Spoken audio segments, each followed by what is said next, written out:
felicitations to all of you all, parents, invited guests, and also the former chancellors, former vice chancellors, who have all come here, the faculty member of various colleges which are affiliated to Dr. MGR Medical College, Medical University. I'm indeed grateful to all of you all for having given me this opportunity to be here at a time when, after strenuous teaching, learning experience, medical and related course degrees are being offered today. I'm extremely happy to join here. I know this is one profession which has many challenges and also difficulties. It is a strenuous 5-year-long course. It's not easy. So for a university, which at a time seems to be giving not hundreds, but just not thousands, tens of thousands of degrees, I'm indeed very proud to see that happening here, and to be participating in it gives me immense pleasure. So all the congratulations to the governor, to the health minister, and also to the vice chancellor for achieving this kind of a feat. Convocation addresses can sometimes be very time consuming, and also at a time when students are expecting to get their degrees, it would be get away with it, finish it. We want our degrees, we want to go away. And for teachers, it would also mean, yes, we know all this, but can we give the degrees and go away? It is not a disrespect to anyone, but the general feeling would be they can get boring. Sometimes many known facts are repeated, and things which are almost in the public domain is what is being said, and therefore, in general, convocation address is a burden on the person who speaks it, because you have to make it interesting in spite of all these difficulties. So with that little thing on my head that I have to make it interesting, but yet there are some things which I'd like to share with you, and therefore I would like to seek your indulgence. And please wait for a few more minutes to get your degrees. You will get it, you've earned it, you are very deserving of it, but I start with this observation. Also because we've all gone through very trying pandemic times, which has, I'm sure, much more than the citizen, the medical practitioners, students, and also the related services, the paramedics and everybody, went through a very challenging phase. In fact, those who are getting degrees today are probably coming out with an advantage and also a brownie point. The advantage is that you've seen through the worst of the pandemic, and you've been active participants in that, although you were students. Not just the doctors, not just paramedics, not just others who were related to the service, but I remember the Honorable Prime Minister saying even students of medical education should be part of this recovery and also relief providing for patients who are affected by COVID. And many of you who are receiving your degrees today, receiving your doctorates today, were part of that exercise which this country went through and went through successfully.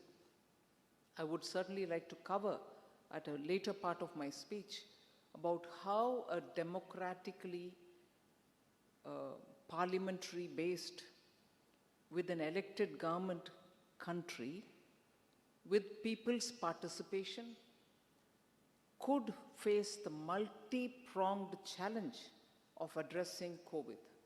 To find a vaccine, to find the PPE kits, to supply the oxygen generating equipments, find the right kind of medicines, also give the psychological and psychiatric help which was so required. All that happened in India. And even during the phase of lockdown, scientists were working on getting a vaccine ready, and which actually just gave us our own vaccine without having to pay royalty to somebody else. Of course, there was also royalty obtained, the vaccine which was brought into this country, with which we were able to have not one, not two, about 4 vaccines within that period. And as a result, as different from what is happening today in China. I'm saying it not as if I'm boasting about us, and I'm not saying it as though, look at them, they're suffering. Not at all. Medical education, medical services, people and their health and preventive care, all of which benefit from learning from one another. And therefore, I'm taking at this instance what is developing in various different parts of the world where, in spite of the vaccines that they had, and at one point in time, they were given even approvals by the WHO much earlier than we could get our approvals. If I'm right with the date, even by May, June, the Chinese vaccines had obtained their approvals from the WHO, whereas ours, which went through repeated trials and tests and also so many different scrutiny of compliance, obtained the WHO approval only in November. But by which time, because in India, our own regulatory authorities had given the permission, Government of India, together with the state governments, executed the vaccination in a rapid pace that by the time Omicron attacked us, that version of COVID, we were almost prepared to face it, and there were very few mortalities at the end. That was in November, December 2021. So that is the kind of preparedness a democratically elected India, state and center put together, and the scientifically readied institutions in India, in spite of a very strong, robust democracy, people's voice, concerns, could stand up to face the challenge because of the center state working together. And that is something which has to be studied further, particularly those in the medical field, that which has to be documented further, to say what has been the contribution of doctors and medical students, nurses, paramedics, everyone. The institutions which are in state levels, institutions which are national level, all of them have worked together. And that is why today, when we see a surge yet again in China or somewhat in Japan and Korea as well, India is in a better position. And now, even yesterday we heard that there is a nasal vaccine also which has now been authorized, which doesn't really need a syringe. And therefore, you don't need to search for more paramedics or nurses to help in serving the vaccine. With the proper guidance, it can be self-given. So India and its progress in terms of the vaccination itself is a story which I think is worthy of repeating in every medical university convocation, because it's an achievement of all doctors and students and nurses and paramedics. It is the achievement of this medical fraternity. It is the achievement of all those who are already into the scheme of things. And that is why I say that the oaths that you take, whether it is the Hippocratical oath or the Charaka Samhita oath, ultimately all of them say the same thing. So if there are reservations for some people saying, how could you come and tell us in an allopathic medical center about oaths which are taken under different streams, I want to highlight that the oath that is taken by any medical fraternity under any stream of medicine eventually draws on the spirit of what today we speak about as scientific social responsibility. You are aware that Government of India in 2022, I think on 13th May, if I'm right with the date, the National Technology Day, issued the guidelines for what is called a scientific social responsibility. So in all these aspects, whether it is a scientific social responsibility, it is your Hippocratic oath, or it is the Sushruta Samhita, all of them give the same philosophy, even as you take it. And I just want to draw both these quotes so that we are well informed of what is India today. The Charaka Samhita gives a detailed oath of initiation for every doctor in those days. Honorable Vice Chancellor also referred to Charaka, who was a surgeon. And he also knew on what is today, if I'm expressing it right, rhinotherapy, using of certain techniques to do some surgery on your nose. So these are things which Charaka was famous for. So that Samhita, that compilation that he wrote, had given an oath of initiation. It is something similar to what we say is sankalpa, or a dedication or an oath that you take while entering one's profession. So the passage of this oath of initiation says, and I quote, day and night, however you may be engaged, you shall endeavor for the relief of patients with all your heart and soul. You shall not desert or injure your patient for the sake of your life or your living, unquote. So that is Charaka. Now, I'll just very quickly go over to talking about the Hippocratical oath that you would take.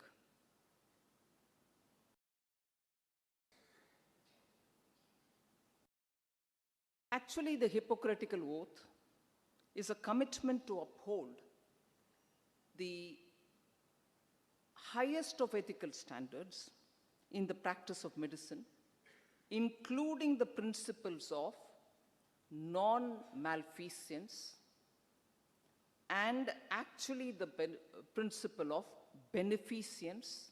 So non-malfeasance is to do no harm. Compare it with what I read about Charaka. So the principle of non-malfeasance is to do no harm. Beneficence, which is to do good. And the respect that you have to give for patient autonomy. Patient's autonomy is a critical point of the Hippocratical oath. So it also includes a commitment to the respect of patient information confidentiality, and also to continue learning and improving one's skills. So one of the Hippocratical oaths, which is always important to remember, is, and I quote, I will remember that I remain a member of the society. I will remember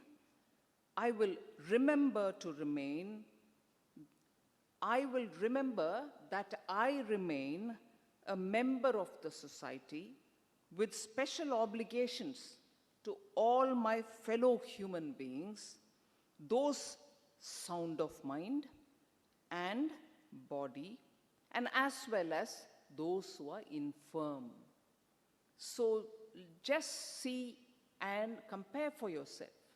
Charaka, who lived several millennia ago, and Hippocratic oath, which has come in, at least in this medical premises, I would think, from 1836, just when medical education was brought into Chennai, the then Madras. So eventually, whichever stream of medicine that you're talking about, today we are talking about wellness, preventive healthcare, all of which are coming through Ayush. And Ayush, as it is an acronym. You're talking of Ayurveda, Unani, Siddha, Tibetan medicine. Everywhere, ultimately, you're aiming at serving the people without hesitation, with benevolence, making sure that you are available at all time and not to hurt the patient. So there's no difference between any stream of medicine that you're talking about, which is not what is taught here. You're taught allopathy, but today, with the government's support, all kinds of medicines every stream is given its own special place. And that is why, because I'm standing in Tamil Nadu, the role of Siddha during COVID cannot be forgotten. And I do remember very clearly that what was known as Kaba Jura Kudinir, Kapha, Jwara, Kudinir is a drinking water. That became a magic potion, not just for people affected in COVID in Tamil Nadu, but Government of India also brought sachets of Kavajura Kudinir and distributed it all over the country. And to a large extent, it had a very impactful outcome on patients who were on the verge of COVID or who felt that they may get exposed. And therefore, Siddha together with allopathy, in a way, because we are not talking of integration of the two. Even as you're doing it separately, both had their own impact. So, for students of those medical education who are getting their degrees today, I would humbly appeal. The time is now for us to realize that your degrees give you a certain advantage.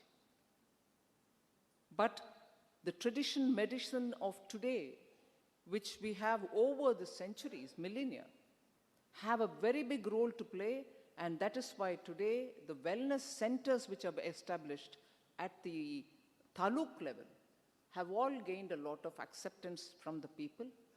And even in Sri Lanka, Malaysia, Siddha is recognized in those universities for preventive healthcare and for wellness. So it is not something which just the Government of India or some governments are interested in. These are areas in which the traditional advantage that India had in healthcare can be blended with the allopathic expertise that you're obtaining, for which you're being given the degrees today.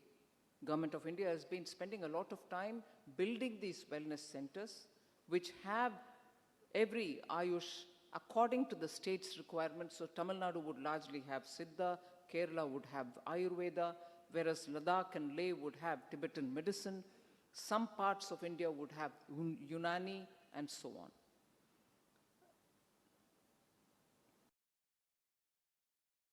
At this time, it's also important for us to realize India is recognized as the pharmacy of the world. We produce medicines which are so sought after by most countries of the world for two reasons. Because of the expertise with which it is made, the global standards with which they are manufactured, and above all, the economy of the medicine itself. India is known for frugal innovations. And in pharmacy sector, we have shown that generic medicines which are produced in India are cost effective and therefore are affordable by all countries which are even categorized as low income country. I just want to share it with you that today India exports drugs and pharmaceutical products worth 24.6 billion US dollars. And Indian pharma industry witnessed an exponential growth of 103% during 2014 and 2022. We have grown from 11.6 billion US dollars to 24.6 billion US dollars. And India supplies 50%, approximately 50% of all Africa's requirement for generic medicine. Similarly, approximately 40% of all America's, United States of America's generic medicine. And approximately 25% of medicines, of all medicines, not just generic, 25% of all medicines in the UK. So you can see what is happening from India in terms of being the pharmacy for the world, and there is greater potential. India supplies a significant portion of the world's generic drugs, which I said a minute ago. Approximately 60% of all global vaccine demand is met by India. 60%. Any vaccine anywhere, you just take it, you'll find there is a presence of India, and particularly, we are the leading suppliers of DPT, BCG, and measles vaccines. We are the leading suppliers. And 70% of all the World Health Organization vaccine requirements, which they procure for the essential immunization scheme from all over the world, is procured from India. 70% of World Health Organization's vaccine requirement is from India. And similarly, I would want to highlight how India has become a hub of medical tourism. So all of you all are entering a field which, whether it is pharmaceutical requirement, whether it is vaccine, or whether it is people coming for treatment, allopathic treatment, India is the hub. And therefore, you're trained, qualified, and certified in India by teachers who are doing an excellent job. And you're getting into that market which has the biggest potential for medical tourism as well. Very quickly, I'll share this. Honorable Prime Minister had said this, and I'd like to quote this so that you can mull over it.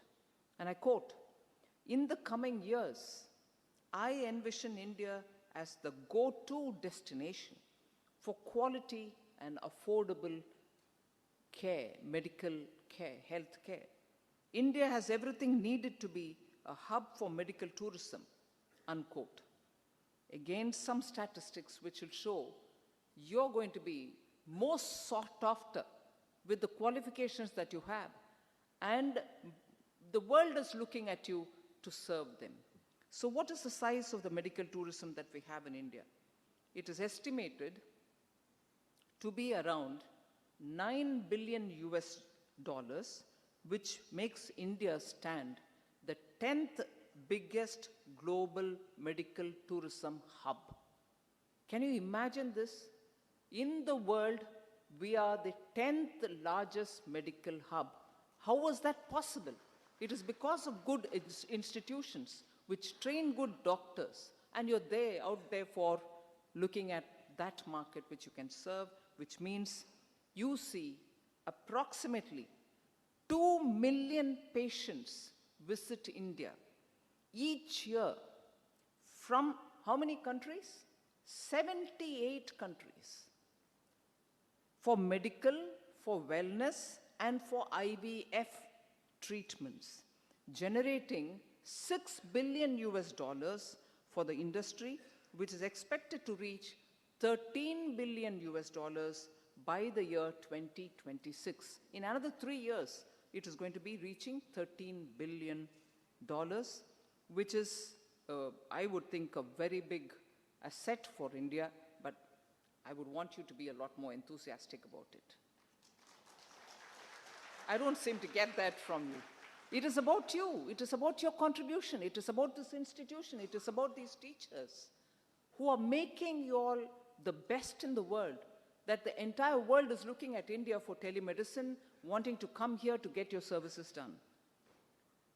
I wouldn't go into the bigger numbers of how India is becoming a research hub as well. But one thing is worth saying. The Global Center for Traditional Medicine, which is a WHO center, the first and the only center of its kind, is being established in India. And it is being established in Jamnagar, Gujarat. And it will strategically focus on evidence and learning, data and analytics, sustainability and equity, and innovation and technology, in order that you can optimize the contribution of traditional medicine and to, in a way, to global health and sustainable development. So the first global Ayush investment and innovation summit so that we get more money towards people investing to build Siddha capabilities in India, Ayurveda capabilities in India, Tibetan medicine capabilities, Unani capabilities, was also held this year in 2022. So without all this, what I want to underline here is you're entering a sphere which is robust. You're entering a sphere where people are waiting for you to come on board to serve. You're also entering a field where today in tier 3 tier cities, tier 2 cities, not just metropolitan towns, all these medical tourists who are coming to Bengaluru, Chennai, Ahmedabad, or Mumbai or Hyderabad. We should have that kind of access even in tier 2, tier 3 cities. So it is very important that we build on our capabilities. Of course, there are many more things which I would like to highlight, but I wouldn't take more of your time. Vice Chancellor quoted Thiruvalluvar.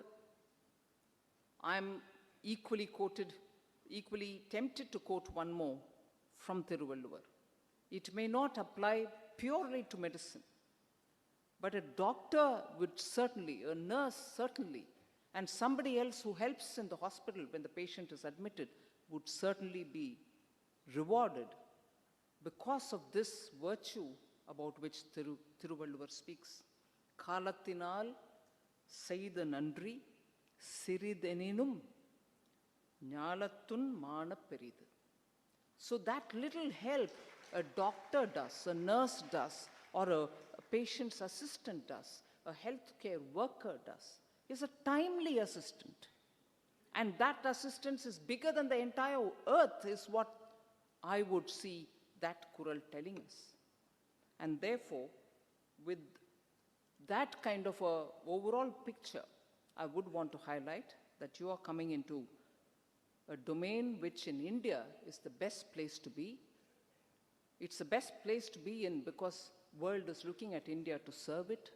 I would only want you to do 2 or 3 things, and I'm saying this in front of the Honorable Minister for Health Education in India, in Tamil Nadu. 2 or 3 things which I would like to draw your attention.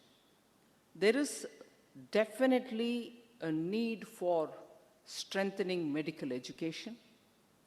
We need medical education to be well-grounded, and I would think that can be greatly achieved if medical education can be taught in Tamil. தமிழ்ல மருத்துவத்துறையில இருக்கக்கூடிய ஒவ்வொரு கல்வியும் தமிழை ஆதாரமாக வைத்து கல்வி வழங்கப்பட்டதென்றால் இங்கிருந்து தேர்ச்சி பெற்று வரக்கூடிய மாணவர்கள் அனைவரும் இன்னும் பலமாக அவங்களுடைய கல்வியின் திறமையை எடுத்து வெளிக்காட்டுறதுக்கான வாய்ப்பு இருக்கும். தமிழை நேசிக்கும் தமிழ் மக்கள் இருக்கக்கூடிய தமிழ்நாட்டில் மருத்துவ கல்வி தமிழில் இருக்க வேண்டும். மருத்துவ கல்வினா ஒரு டாக்டர் மாத்திரம் இல்லை, நர்ஸாக இருந்தாலும் டென்டிஸ்டாக இருந்தாலும் மருத்துவ கல்வியுடன் தொடர்புள்ள எல்லா கல்விகளும் தமிழில் இருந்தால் நமக்கும் நல்லது, நம்மளுக்கு இன்னும் அதில் ரிசர்ச் பண்ணுறதுக்கான வாய்ப்பும் கிடைக்கும். அதனால் இங்கிலீஷை ஒதுக்கி வைங்கன்னு நான் சொல்லலை. தாய்மொழியில் பலம் இருந்தால் ஆட்டோமேட்டிக்காக இன்னும் எத்தனை மொழி வேணாலும் நம்ம கற்றுக்கலாம். நான் இங்கே படித்தவ தான், இங்கேயே படித்து வளர்ந்தவ தான், நான் தைரியமாக சொல்கிறேன். தமிழில் இருக்கக்கூடிய பற்று இந்த விதமாக மாறினா நம்ம எல்லாருக்கும் நல்லது. அதனால் ரிசர்ச்சுக்கும் உயர்கல்விக்கும் கூட நம்மளுடைய அண்டர்ஸ்டாண்டிங், புரிதல் இன்னும் நல்ல ஆழமாக இருந்துச்சுன்னா நம்ம இன்னும் முன்னேறதுக்கான வாய்ப்பும் இருக்கும். அதனால் நான் ரொம்பவே தாழ்மையுடன் தமிழ்நாட்டில் நின்று, இதுக்கு எதிர்ப்பு இருக்கும்னு நான் எதிர்பார்க்கல, தமிழ்நாட்டில் நின்று இதை சொல்கிறேன். அதுவும் தமிழ்நாட்டில் மருத்துவத்துறைக்கு அமைச்சராக இருக்கக்கூடிய அமைச்சர் முன்னாடி நான் சொல்கிறேன்,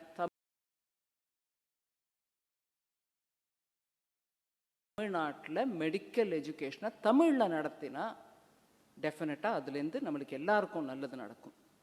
ஒன்று. ரெண்டாவது, மெடிக்கல் எஜுகேஷன் ப்ளஸ் உயர்கல்வியில் கூட பல விதத்தில் இந்த நாட்டுக்கு நம் நாட்டுக்கு நம் மக்களுக்கு நம்ம சேவை பண்ணணுன்றது எப்பொழுதும் அடிப்படையாக இருக்கணும். அதனால தான் சயின்டிஃபிக் சோஷியல் ரெஸ்பான்சிபிலிட்டியை பற்றி எடுத்து சொன்னேன் உங்களுக்கு. அதை பற்றி கவர்மெண்ட் ஆஃப் இந்தியா ஒரு பாலிசியை எடுத்துகிட்டு வந்திருக்கோம். அது வாலண்டரியாக செய்ய வேண்டியதான், யாரும் மேலேயும் கம்பல்ஷன் இல்லை. ஆனால் அது பல விதத்தில் செய்யலாம். அதுக்குன்னு ஒரு பெரிய நான் செலவு பண்ணி ஹாஸ்பிட்டல் நடத்தணுமா அப்படின்றது இல்லை. நம்மளால முடிஞ்ச வரைக்கும் நம்ம நாட்டில் இருக்கக்கூடிய திறமையை எடுத்து சொல்கிற அளவுக்கு 4 இடத்துல போய் பேசணும். என்னெல்லாம் வசதிகள் இருக்குது, மத்திய மாநில அரசு எல்லாரும் செய்யக்கூடிய பெரிய பெரிய உதவிகள், எங்கெங்கே ஹாஸ்பிட்டல் கட்டுறாங்க, எந்தெந்த இடத்துல நம்ம இந்த மாதிரி வெல்னஸ் சென்டர்ஸ் வைக்கிறோம், எந்த இடத்துல ஹாஸ்பிட்டல்ஸில் என்ன வசதி இருக்குது, அந்த வசதியினால் எவ்வளோ தூரம் நம்ம முன்னேற முடியுன்றதையும் எடுத்து மக்களுக்கு எடுத்து உரைக்க வேண்டிய பொறுப்பு. அதுதான் உங்கள் சயின்டிஃபிக் சோஷியல் ரெஸ்பான்சிபிலிட்டி. இப்போ கார்ப்பரேட் சோஷியல் ரெஸ்பான்சிபிலிட்டியை பற்றி பேசி அவங்க கம்பெனிக்காரங்க நம்மளுக்கு பணம் கொடுக்கறதில்ல, இங்கே தான் இருக்குது கம்பெனி, அவன் எங்கேயோ கொண்டு போய் செலவழிக்கிறான் அப்படின்னு நம்ம எத்தனையோ பேசுகிறோம். அதெல்லாம் சரிதான், பேச வேண்டியதுதான். ஆனால் social responsibility of a scientific minded person, அதில் பணம் செலவிட இல்லைங்க. உங்கள் கையிலேருந்து உங்கள் பணத்தை யாரும் கேட்கலைங்க. உங்களை கம்பல்சரியாக பண்ணுங்கன்னு சொல்லி திட்டமாக யாரும் உங்ககிட்ட பின்னாடி நிற்கலை. ஆனால் நம்மளுக்கு ஒரு பொறுப்பு இருக்குது. நம்மளுடைய சமுதாயத்தை நல்ல விதமாக நடத்தி முன்னாடி கூட்டிகிட்டு போகிறதுக்கு நம்மளால் ஆன உதவியை நம்ம பண்ண தான் வேண்டும். இதில் ஒரு விஷயத்தை நான் சொல்ல விரும்புகிறேன். அங்கே தான் கார்ப்பரேட்டைசேஷன், கமர்ஷியலைசேஷன் ஆஃப் மெடிசன் எவ்வளவு தூரத்துக்கு உகந்ததுன்னு நம்ம யோசிக்கணும். பேண்டமிக் சமயத்தில் நாங்கள் ஒவ்வொரு மந்திரிகளும் மத்திய அரசில் ஒவ்வொரு ஸ்டேட்டோடையும் சில சமயம் மாவட்டங்களோட கூட பேசிகிட்டு இருந்தோம். எவ்வளவு பிபிஇ கிட் இருக்குது உங்ககிட்ட, வருதா மெடிசன்ஸ் வந்து சேருதா, மைக்ரண்ட் ஒர்க்கர்ஸ் எங்கேருந்து எங்கே போயிட்டுருக்காங்க, அவங்களுக்கு என்ன கொடுக்கணும், இப்படி டெய்லி ஃபோன் கால் மூலமாக நாங்கள் பேசிட்டு தான் இருந்தோம். அப்போது இதை நான் கொஞ்சம் மனசு விட்டு சொல்கிறேன், யாரும் வேறு விதமாக தப்பாக நடத்திக்க வேண்டாம். ஒரு கவர்மெண்ட் ஹாஸ்பிட்டல், இது தமிழ்நாட்டில் மாத்திரம் இல்லை, நாடு முழுவதும் சொல்கிறக்கூடிய விஷயம்தான். இதை ஏதோ நான் இங்கே வந்து தமிழ்நாட்டில் ஒரு உபதேசம் கொடுத்துட்டு போயிட்டேன்னு நினைக்காதீங்க. நார்மல் கவர்மெண்ட் ஹாஸ்பிட்டலில் கோவிட்க்கு வைத்தியம் கொடுத்ததுக்கு எவ்வளவு செலவாகும் அப்படின்னு நம்ம பார்த்தோம்னா, அங்கே இடம் இல்லாமல் இல்லை எப்படியா இருந்தாலும் ஹாஸ்பிட்டலில் அட்மிட் தான் பண்ணி ஆகணுன்ற நிலைமை வந்தவங்க ப்ரைவேட் ஹாஸ்பிட்டலுக்கு போனால், அங்கே இடம் இருந்து அவங்க கொடுத்தா கூட கவர்மெண்ட் ஹாஸ்பிட்டல் ரேட்டுக்கும் அதுக்கும் பன்மடங்கு வித்தியாசம். இதில் என்ன, நீங்கள் ஸ்பெஷல் வார்டு கேட்கல, ஸ்பெஷல் ரூம் கேட்கல, அடிஷ்னலாக ஏசி கொடுங்கன்னு சொல்லலை அப்படின்னு என்ன, நீ காரிடாரில் வச்சு வராண்டாவில் வச்சு எனக்கு ட்ரீட்மெண்ட் கொடுத்தா கூட போதும்ப்பா, எனக்கு ட்ரீட்மெண்ட் தேவை அப்படின்னு போன போது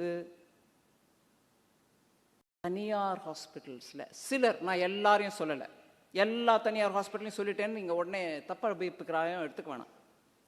சில இடத்துல அந்த பேஷண்ட்டாலேயோ அந்த பேஷண்ட் குடும்பத்தாலேயோ கட்ட முடியாத அளவுக்கு பணம் கொடுக்க வேண்டிய போய் அவங்க இல்லைங்க எங்களால் முடியாத, எங்களை விட்டுருங்க, நாங்கள் போகிறோம் கவர்மெண்ட் ஹாஸ்பிட்டலுக்குன்னு சொன்னால் கூட விடாமல் நீ வெய்ய பணத்தை அதுக்கப்புறம் உன்னை விடுறேன்னு அந்த உயிருக்கு ஆபத்து இருக்கக்கூடிய அந்த நிலைமையில கூட சில, நான் திருப்பி சொல்கிறேன், சில மருத்துவமனைகள் நடப்படும் அல்ல, நிறையா பேருக்கு மனசில் ஒரே வேதனை. எங்கே பொழைச்சா போதுன்னு இருக்கிற இந்த நிலைமையில் நாங்கள் இவ்வளோ பணம் எங்கேருந்து கட்டுறது? அதனால நம்ம ஹிப்போக்ராட்டிக்கல் ஓத்து பார்த்தோம், சரக்கா பார்த்தோம். அல்டிமேட்லி நம்ம என்னங்க, நம்ம ஒரு சொசைட்டி சயின்டிஃபிக் சோஷியல் ரெஸ்பான்சிபிலிட்டி, நம்மளுடைய கடமைன்றது எவ்வளோ தூரத்துக்கு நம்ம எடுத்துக்கணும், எவ்வளோ சீரியஸாக எடுத்துக்கணும். இதை எவ்வளோ அந்த நேரத்தில் அந்த அட்வான்டேஜை வச்சுக்கிட்டு நம்மளும் நீ உயிர் இருந்தாலும் போனாலும் எனக்கு கட்ட வேண்டியதை கட்டுன்ற அந்த நிலைமைக்கு நம்ம எடுத்துகிட்டு வந்தோம். அதுவும் ஒரு பேண்டமிக் சமயத்தில் ரொம்ப வருத்தத்துக்கு உரிய விஷயம். அதனால் நம்ம மெடிக்கல் எஜுகேஷனில் டிகிரி வாங்குறவங்க ஹாஸ்பிட்டல்ஸ் நடத்துங்க. டியர் 2 டியர் 3 சிட்டிஸில் கூட நீங்கள் போங்க. உங்கள் சொந்த ஊரில் கூட போய் ஹாஸ்பிட்டல் வைங்க. அதுக்கு மத்திய அரசின் மூலமாக நிறைய வயபிலிட்டி கேப் ஃபண்டிங் வருது. நீங்கள் வச்சிங்கன்னா அதுக்கு உதவி கொடுக்கறதுக்கு மத்திய அரசுலேருந்து சலுகையில் எளிமையான இன்ட்ரெஸ்ட்டோட பேங்க்கும் கொடுக்கக்கூடிய ஃபண்ட்ஸும் வருது. நீங்கள் ஹாஸ்பிட்டல் நடத்துங்க. எல்லா ஊர்லேயும் ஹாஸ்பிட்டல்ஸ் வரணும். அவங்க சொந்த ஊரில் வச்சா இன்னும் சந்தோஷம். ஆனால் அல்டிமேட்லி நம்ம சயின்டிஃபிக் சோஷியல் ரெஸ்பான்சிபிலிட்டியை மறந்துடக்கூடாது. இந்த நாட்டுக்கு வெளிநாட்டிலேருந்து வர பணம் வருது, அங்கே பேஷண்ட்ஸ் வந்து கொடுக்குறதெல்லாம் இருக்குது நம்மளுக்கு. இருந்தாலும் நம்ம மக்களை நம்ம காப்பாற்றிக்கணும். எனக்கு இந்த வாய்ப்பு அளித்ததுக்கு ரொம்ப நன்றி. உங்கள் எல்லாருக்கும் வாழ்த்துக்கள். நல்ல டிகிரி, நல்ல படிப்பு, நல்ல முன்னேற்றம் இருக்கணும். உங்களோட எதிர்காலம் நல்ல பரிமளமாகவும் வெளிச்சமாகவும் எல்லாருக்கும் உதவி கொடுக்கக்கூடிய விதமாகவும் அமையணும் என்று இறைவனை நான் பிரார்த்திக்கிறேன். ரொம்ப நன்றி.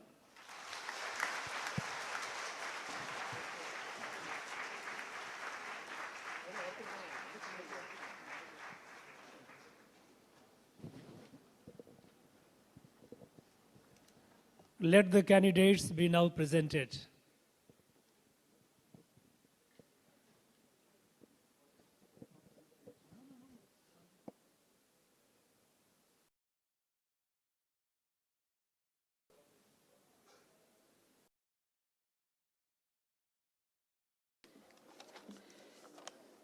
Mr. Chancellor, I present unto you one in-person candidate of DSc degree and 20 in-person candidates of PhD degree who has qualified to receive the degree. DSc Dr. Sanjay M. Cherian.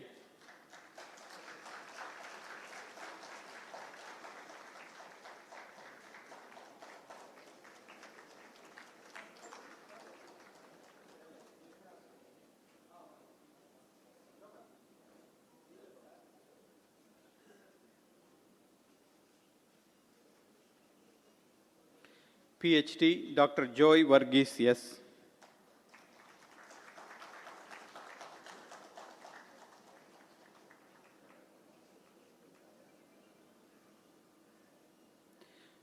Dr. Arun or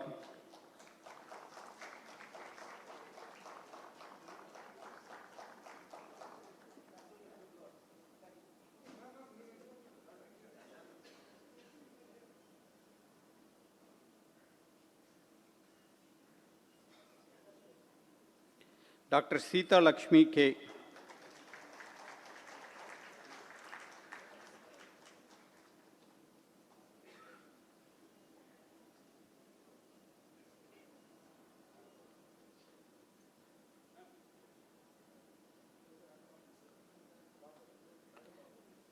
Dr. S. Alexander.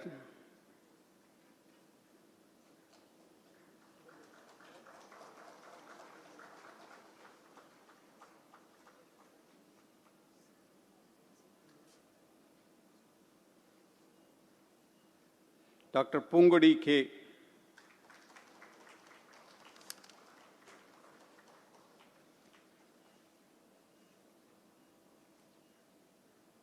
Dr. Satish K.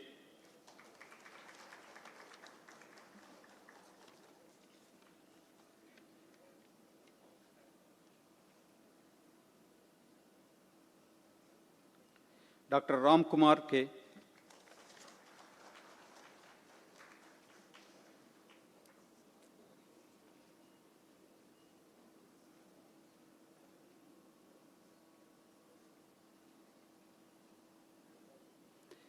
Dr. Ilankani P.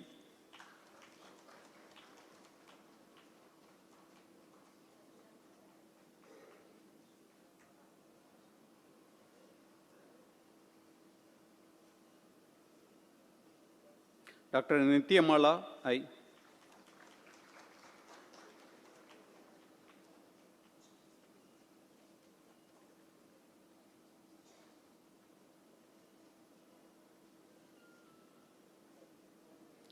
Dr. Satya Rajeshwaran P.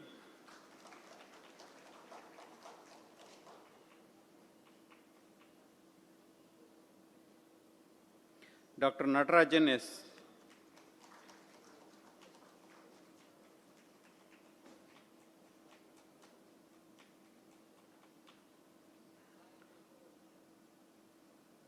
Dr. Kannan M.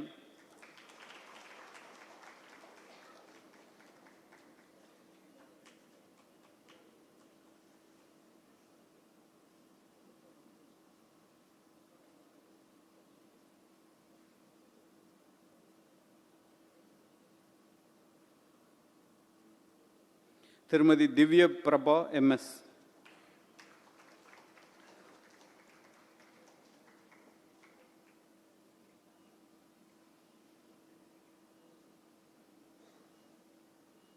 திருமதி மேரி Rebecca Y.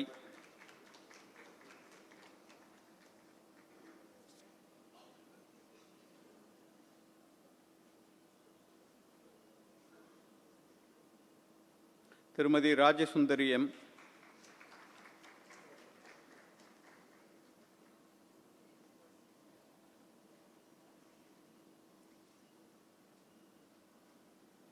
திருமதி Dhanalakshmi M.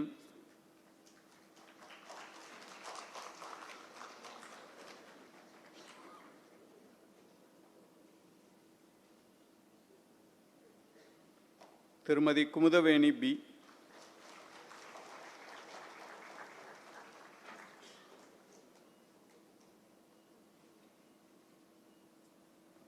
Thiru Murugan S.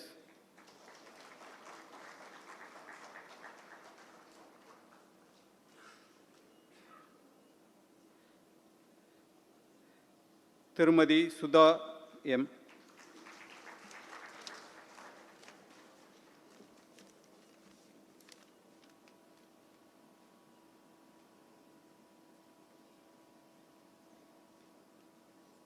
Mr. Chancellor, I present unto you 20 in-person candidates of PhD degree who have qualified to receive the degree. Thiru Kamalakannan,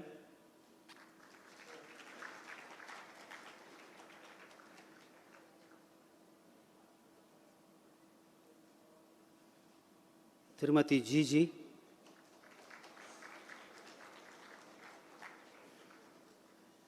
Thiru Prabhu,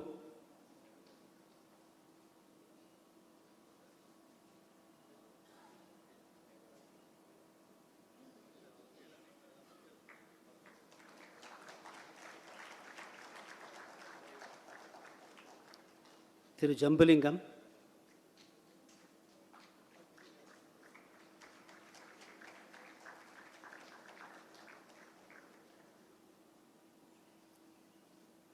Thiru Muhammad Sheikh Arabat,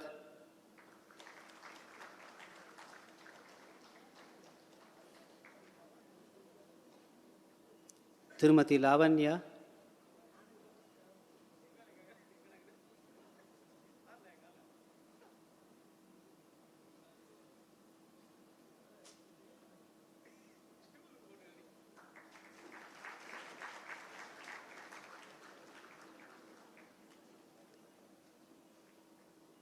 Tirumati Stella Mary,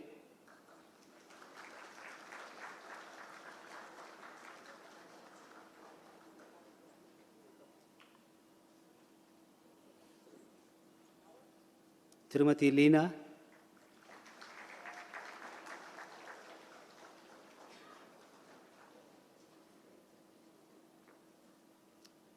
Tirumati Prabha,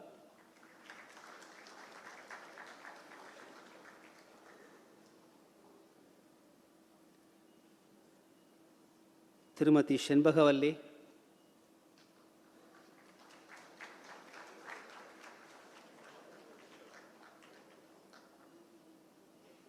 Tirumati Kasturi,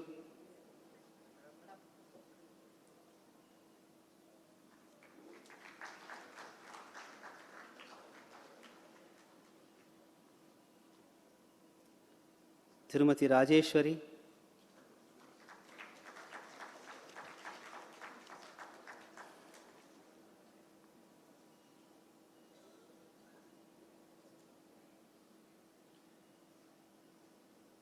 Tirumati Kavita,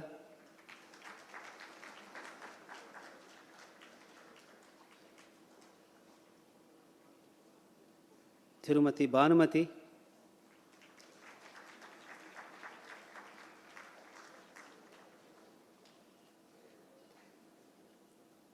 Thiru Jarin Kumar,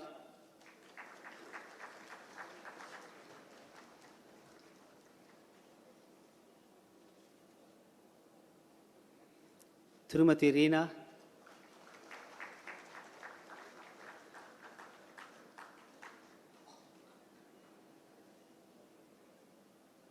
Tirumati Suganti,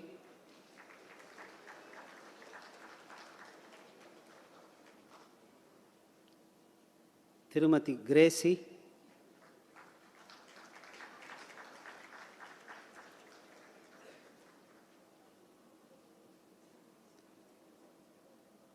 Tirumati Mary Anbarasi,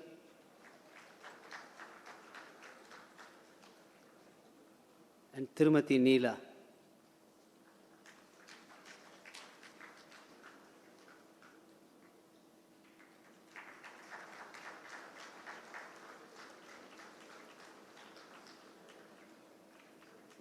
Thank you, sir.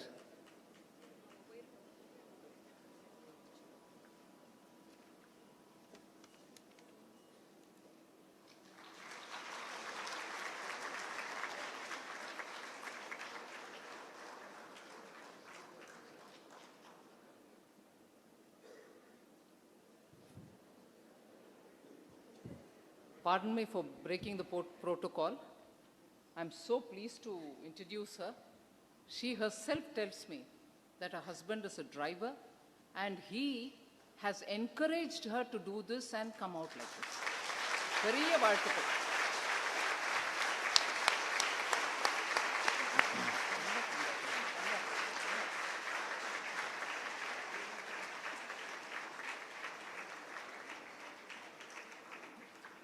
Mr.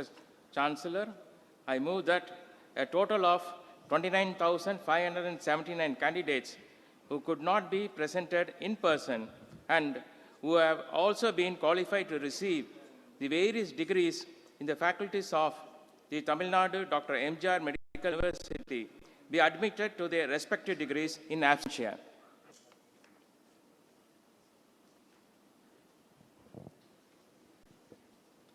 Let all the candidates stand up and take the pledge.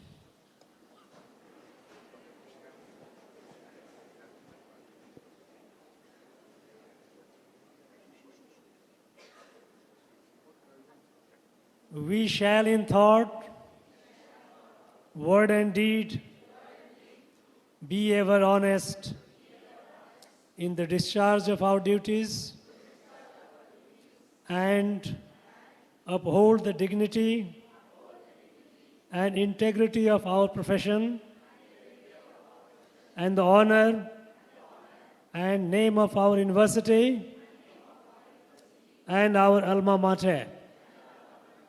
We swear to serve the sick and ailing patients under our care and all those who need our services to the best of our ability without any consideration of caste, creed, or status.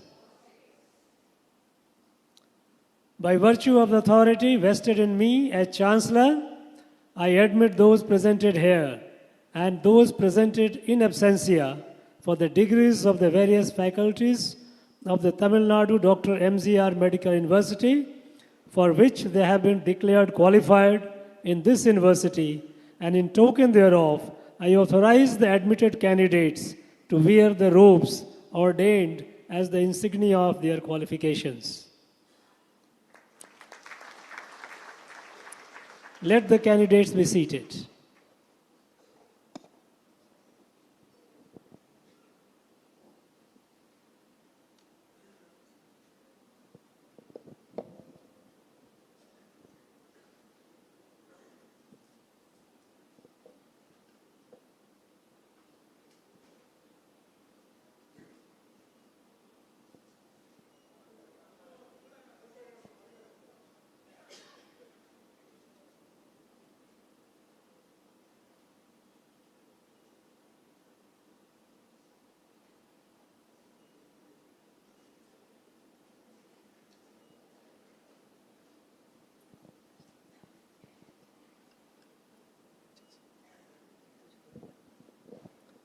I dissolve this convocation.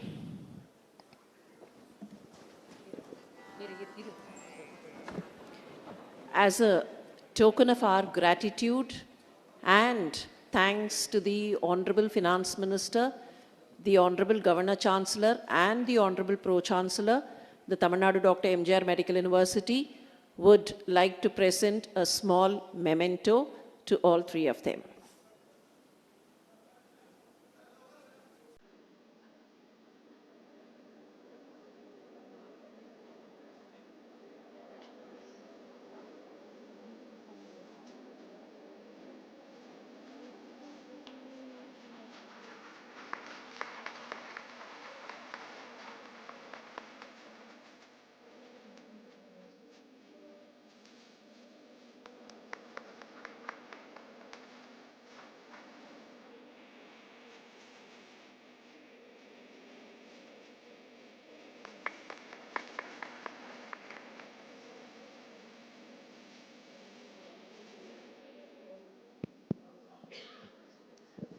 The national anthem. May we all rise for the national anthem.